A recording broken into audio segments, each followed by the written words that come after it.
સુરતના અડાજણ વિસ્તારમાં આવેલી અંકુર વિદ્યાલયમાં વાર્ષિકોત્સવની ઉજવણી કરવામાં આવી, જેમાં મોટી સંખ્યામાં વાલીઓ, વિદ્યાર્થીઓ સહિત આમંત્રિત મહેમાનો હાજર રહ્યા.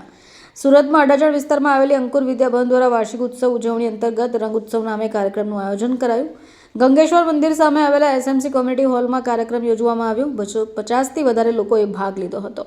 ડાન્સ, સાંસ્કૃતિક કાર્યક્રમો સહિતનું વિદ્યાર્થીઓ દ્વારા આયોજન પણ કરવામાં આવ્યું. આ કાર્યક્રમમાં પદ્મશ્રી કનુભાઈ ટેલર સહિતના આમંત્રિત મહેમાનો પણ હાજર રહ્યા. કાર્યક્રમને સફળ બનાવવા માટે શાળાના ટ્રસ્ટી સાગરભાઈ સક્સેના, શાલીબેન સક્સેના, આચાર્ય કલ્યાણીબેન પંડ્યા, શિક્ષકોનું મહત્વનું યોગદાન રહ્યું. કાર્યક્રમ વિદ્યાર્થીઓને ટ્રોફી આપી પ્રોત્સાહિત પણ કરાયા હતા. आज अंकुर विद्या भवन, टीएम पटेल और hello kids wings public school सब मिला के आज SMC children park community hall में वार्षिक उत्सव एनुअल फंक्शन जिसका नाम रंग उत्सव रखा गया है. रंग उत्सव की थीम किस सोच पे बनाई गई है? इसका सोच है कि बच्चों के अंदर में इंसान जो है उसके इंसान के अंदर में खुशियां चाहिए. खुशियां कब आती है? जब उसके अंदर में कलरफुल लाइफ हो.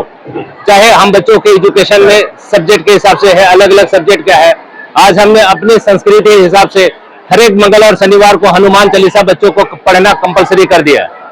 और संस्कृत भाषा, हिंदी भाषा, गुजराती भाषा और इंग्लिश, ये चारों भाषा बच्चों के ऊपर प्रभुत्व बने, उसका कमांड बने, ये चारों एजुकेशन हम दे रहे हैं.